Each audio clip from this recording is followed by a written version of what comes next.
कहानी की शुरुआत हमें अमेरिका और रूस के बीच चल रही कोल्ड वॉर के दौर में ले जाती है। इस तनाव भरे समय में रूस के अंदर पैट्रियट नाम की एक सीक्रेट ऑर्गेनाइजेशन काम कर रही होती है। ये ऑर्गेनाइजेशन इंसानों और जानवरों पर खतरनाक एक्सपेरिमेंट कर रही होती है ताकि ऐसे सुपर सोल्जर्स बनाए जा सके जो अपने देश की हर हाल में रक्षा कर सके। इन एक्सपेरिमेंट्स के दौरान कई प्रोजेक्ट्स पूरी तरह फेल हो जाते हैं और कई जिंदगियां बर्बाद हो जाती है, लेकिन इन्हीं नाकामियों के बीच कुछ एक्सपेरिमेंट कामयाब भी होते हैं। कुछ लोग असाधारण ताकत हासिल कर लेते हैं और सुपर हीरो बन जाते हैं। सब कुछ आगे बढ़ ही रहा होता है कि तभी एक भयानक और रहस्यमयी ब्लास्ट होता है जो पूरी लैब को तबाह कर देता है। इस धमाके में सारे सुपर हीरो प्रोजेक्ट्स खत्म हो जाते हैं और वहाँ मौजूद साइंटिस्ट्स का भी कोई सुराग नहीं मिलता। वहीं दूसरी ओर अब हम देखते हैं कि रूस अपने AI रोबोट्स की टेस्टिंग कर रहा होता है। इस टेस्टिंग एरिया में आर्मी के टैंक्स और हेलीकॉप्टर्स भी मौजूद होते हैं। सब कुछ सामान्य चल रहा होता है कि अचानक AI रोबोट्स अपने ही टैंक्स और हेलीकॉप्टर्स पर हमला कर देते हैं। भारी तबाही मच जाती है। आर्मी उन्हें रोकने की पूरी कोशिश करती है लेकिन नाकाम रहती है। यह रोबोट्स वहां मौजूद सभी आर्मी व्हीकल्स को नष्ट कर देते हैं और टेस्टिंग करा रहे आर्मी ऑफिसर्स और टेक्नीशियन को भी मार देते हैं। इस घटना के बाद हम डॉक्टर एवलगस को देखते हैं जो पहले पैट्रियट ऑर्गेनाइजेशन के एक साइंटिस्ट थे। अब उन्होंने खुद पर एक्सपेरिमेंट करके अपने आप को एक साइबोर्ग में बदल लिया है। उनकी सबसे खतरनाक ताकत ये है कि वो मशीनों को अपने दिमाग से कंट्रोल कर सकते हैं। इन्हीं शक्तियों का इस्तेमाल करके डॉक्टर एवलगस इन AI रोबोट्स को कंट्रोल करता है और ये पूरा हमला करवाता है। इसके बाद डॉक्टर एवलगस सभी AI रोबोट्स को अपने साथ लेकर वहाँ से चला जाता है। इसके बाद हमें मिनिस्ट्री ऑफ डिफेंस में मेजर जनरल निकोलाई को दिखाया जाता है जिन्होंने इस पूरे हादसे से जुड़ी जानकारी को लेकर एक इमरजेंसी मीटिंग बुलाई होती है। मीटिंग के दौरान मेजर निकोलाई बताते हैं कि सन 1940 में डॉक्टर एवलगस पैट्रियट ऑर्गेनाइजेशन के टेक्निकल डिपार्टमेंट के हेड हुआ करते थे। उस समय एवलगस मॉडल 1 नाम के एक प्रोजेक्ट पर काम कर रहे थे जिसके जरिए एक खास रिमोट की मदद से किसी भी इलेक्ट्रिक मशीन को कंट्रोल किया जा सकता था, लेकिन ये एक्सपेरिमेंट पूरी तरह फेल हो जाता है जिस वजह से पैट्रियट ऑर्गेनाइजेशन उनके प्रोजेक्ट को बंद कर देती है। यही बात डॉक्टर एवलगस के अंदर नफरत की वजह बन जाती है। धीरे धीरे वो पैट्रियट के हेड प्रोफेसर विक्टर से जलने लगते हैं क्योंकि विक्टर इंसानों को सुपर हीरो बनाने वाले प्रोजेक्ट पर काम कर रहे थे और उन्हें लगातार सफलता मिल रही थी। इसी जलन और गुस्से में डॉक्टर एवलगस अपने एक्सपेरिमेंट को पूरा करने के लिए विक्टर की रिसर्च चुराने का फैसला करता है। इस दौरान कई लोग मारे जाते हैं और आखिरकार इस अपराध की वजह से डॉक्टर एवलगस को जेल भेज दिया जाता है, लेकिन जेल भी उसे ज्यादा समय तक नहीं रोक पाती। कुछ समय बाद वो किसी तरह जेल से भाग निकलता है और जाकर अपनी पुरानी लैब में छुप जाता है। जब मिलिट्री को इसकी खबर मिलती है तो वो डॉक्टर एवलगस को पकड़ने के लिए उसकी लैब पर रेड करने जाती है, मगर एवलगस को पहले से ही अंदाजा होता है कि मिलिट्री वहां जरूर पहुंचेगी, इसलिए वो लैब में पहले ही एक बम प्लांट कर देता है। जैसे ही मिलिट्री लैब में दाखिल होती है जोरदार धमाका होता है, पूरा इलाका तबाह हो जाता है और वहां मौजूद सभी मिलिट्री पर्सनल मारे जाते हैं। लैब पूरी तरह से डिस्ट्रॉय हो जाती है। इस एक्सप्लोजन के बाद मिनिस्ट्री ऑफ डिफेंस को यही लगता है कि शायद डॉक्टर एवलगस भी इस धमाके में मारा गया है, लेकिन हकीकत इससे बिल्कुल अलग होती है। डॉक्टर एवलगस किसी तरह जिंदा बच जाता है। इतना ही नहीं, इस धमाके से निकले खतरनाक केमिकल्स उसके शरीर को पूरी तरह बदल देते हैं। इसी के बाद डॉक्टर एवलगस खुद पर आखिरी और सबसे खतरनाक एक्सपेरिमेंट करता है और खुद को एक साइबोर्ग में बदल लेता है। अब मिनिस्ट्री ऑफ डिफेंस एक बड़ा फैसला लेती है। वे उन सुपर हीरोज को ढूंढने का निर्णय लेते हैं जो पहले डॉक्टर एवलगस के एक्सपेरिमेंट से बनाए गए थे ताकि उन्हीं की मदद से डॉक्टर एवलगस को रोका जा सके। वहीं दूसरी ओर हम डॉक्टर एवलगस को देखते हैं जो अलग अलग जगहों से मिलिट्री व्हीकल्स और इक्विपमेंट चुरा रहा होता है। इसी बीच मीटिंग खत्म होने के बाद ministry of defence secret organisation patriot को दोबारा से एक्टिव करने का फैसला लेती है। इस बार पैट्रियट की कमान मेजर एलेना लेरिना को सौंपी जाती है। मेजर एलेना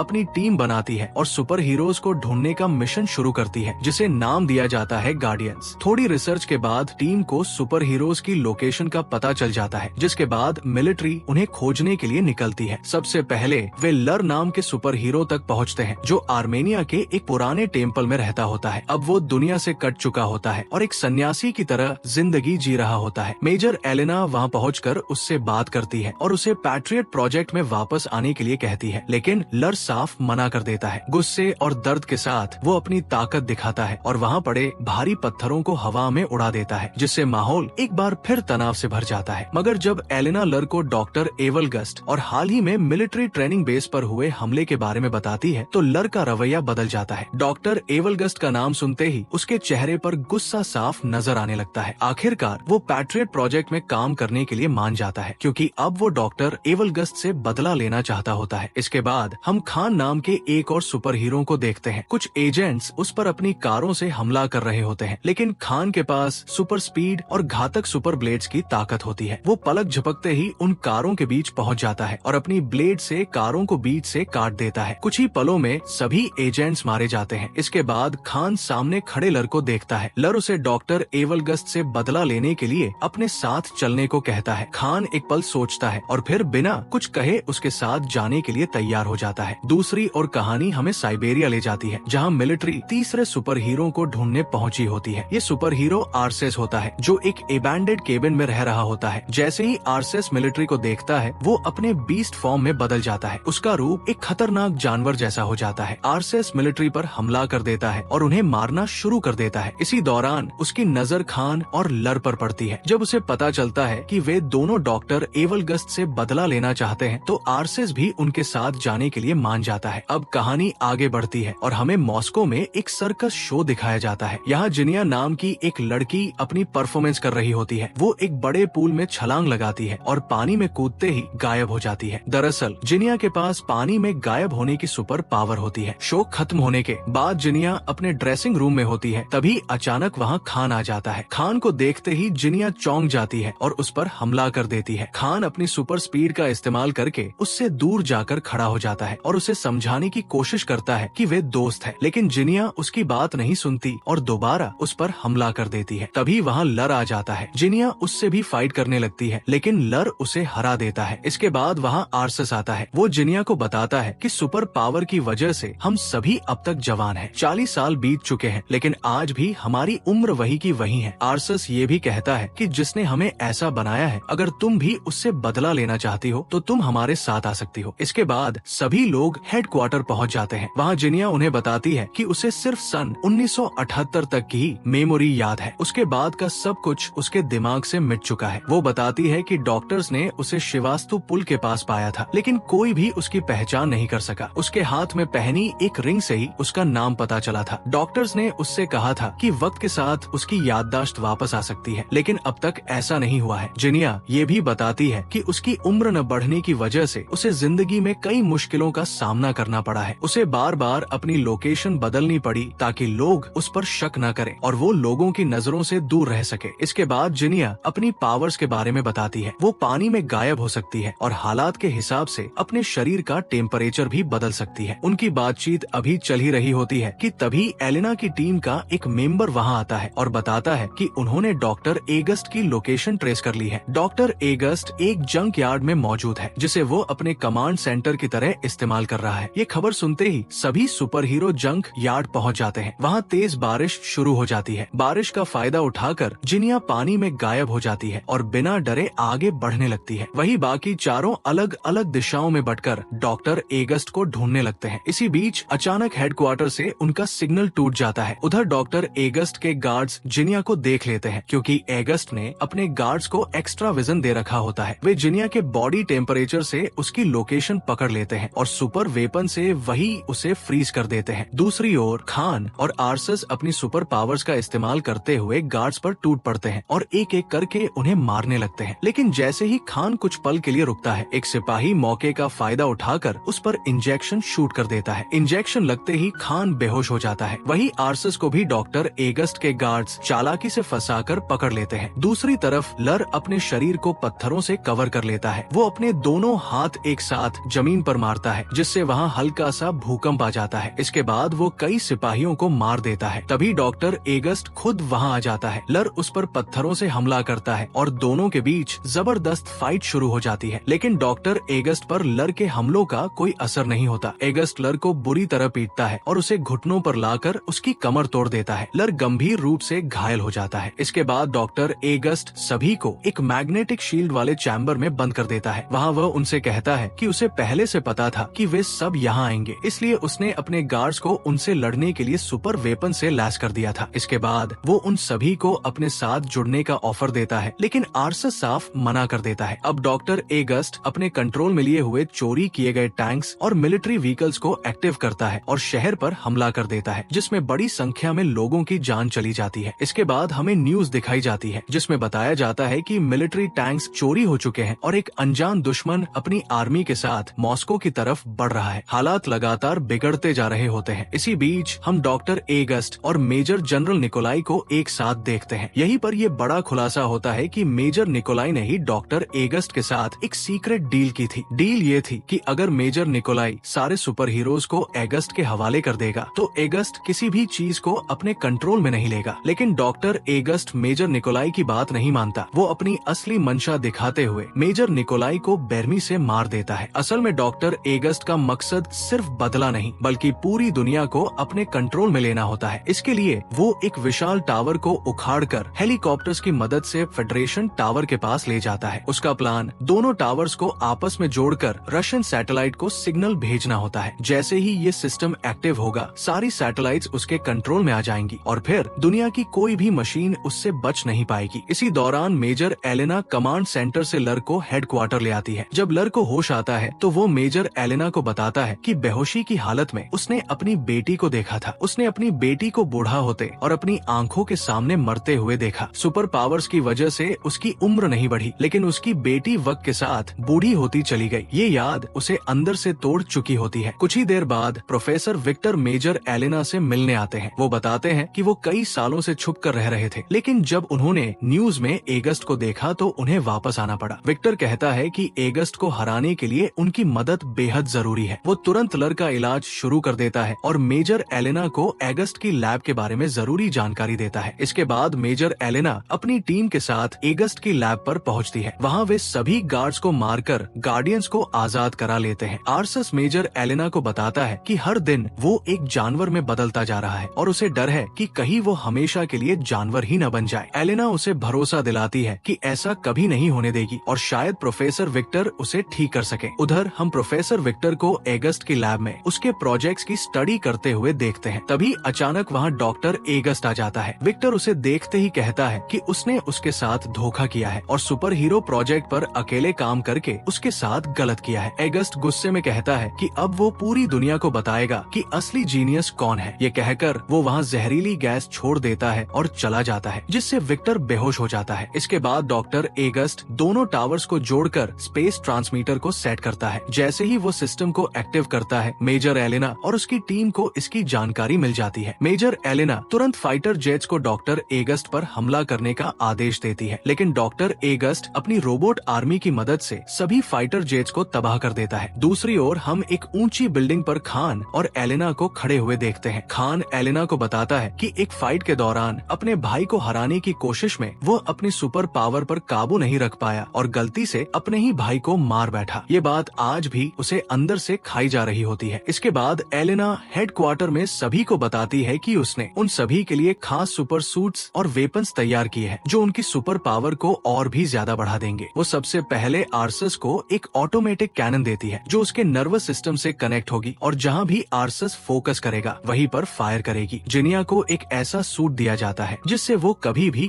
गायब हो सकती है। अब उसे गायब होने के लिए पानी की जरूरत नहीं होगी और वो जिस चीज को छुएगी वो चीज भी उसके साथ गायब हो जाएगी। वही लर के सूट में खास टोनस लगे होते हैं जिनकी मदद से वो अपनी पावर्स का इस्तेमाल करते हुए कहीं भी पत्थरों का चाबुक बना सकता है। इसके बाद हमें खान का सूट दिखाया जाता है जिसमें पहले से कहीं ज्यादा शार्प और खतरनाक 2 ब्लेड्स लगे होते हैं। खान का ये सूट इस तरह डिजाइन किया गया होता है कि उस पर गोलियों और इंजेक्शन का कोई असर नहीं पड़ता। इसके बाद सभी अपने अपने नए सूट्स और वेपन्स के साथ ट्रेनिंग शुरू करते हैं। लगातार कड़ी ट्रेनिंग और मेहनत के बाद वे सभी अपने सूट्स और हथियारों को पूरी तरह कंट्रोल करना सीख जाते हैं। वही दूसरी ओर डॉक्टर एगस्ट रशियन सैटेलाइट को सिग्नल भेजने के लिए दोनों टावर्स को चार्ज कर रहा होता है। उसका प्लान साफ होता है। जैसे ही स्पेस ट्रांसमीटर एक्टिव होगा सैटेलाइट को सिग्नल भेज दिया जाएगा। इन सब को रोकने के लिए गार्डियंस के पास अब सिर्फ 1 घंटे का समय बचा होता है। मेजर एलेना दोनों टावर्स के चारों तरफ बनी शील्ड को बंद करने के लिए एक प्लान तैयार करती है। प्लान के मुताबिक शील्ड बंद होते ही सभी को तुरंत वहाँ से निकलना होगा क्योंकि इसके बाद मिलिट्री मिसाइल्स की मदद से दोनों टावर्स को तबाह कर दिया जाएगा। प्लान के अनुसार सभी आगे बढ़ते हैं। लर एक सीक्रेट टनल की मदद से पहले टावर में घुस जाता है और अपने इलेक्ट्रिक चाबुक से वहाँ मौजूद सभी गार्ड्स को मार देता है। दूसरी ओर आर्सस अपने ऑटोमेटिक कैनन से दूसरे टावर के गार्ड्स को खत्म करता है जिसमें जिनिया गायब होकर उसका साथ देती है। गार्ड्स को मारने के बाद जिनिया और आर्सस लर के पास उसकी बिल्डिंग में पहुंच जाते हैं। इसी दौरान खान भी अपने प्लेन की मदद से दोनों टावर्स के पास पहुंच जाता है, लेकिन तभी डॉक्टर एगस्ट के आई रोबोट्स खान के प्लेन पर हमला कर देते हैं। हमला इतना जबरदस्त होता है कि प्लेन पूरी तरह डैमेज हो जाता है। खान को प्लेन से कूदने में परेशानी होने लगती है। उधर लर, जिनिया और आर्सस एक बहुत बड़े पाइप पर चलते हुए डॉक्टर एगस्ट के मेन टावर की तरफ बढ़ रहे होते हैं। तभी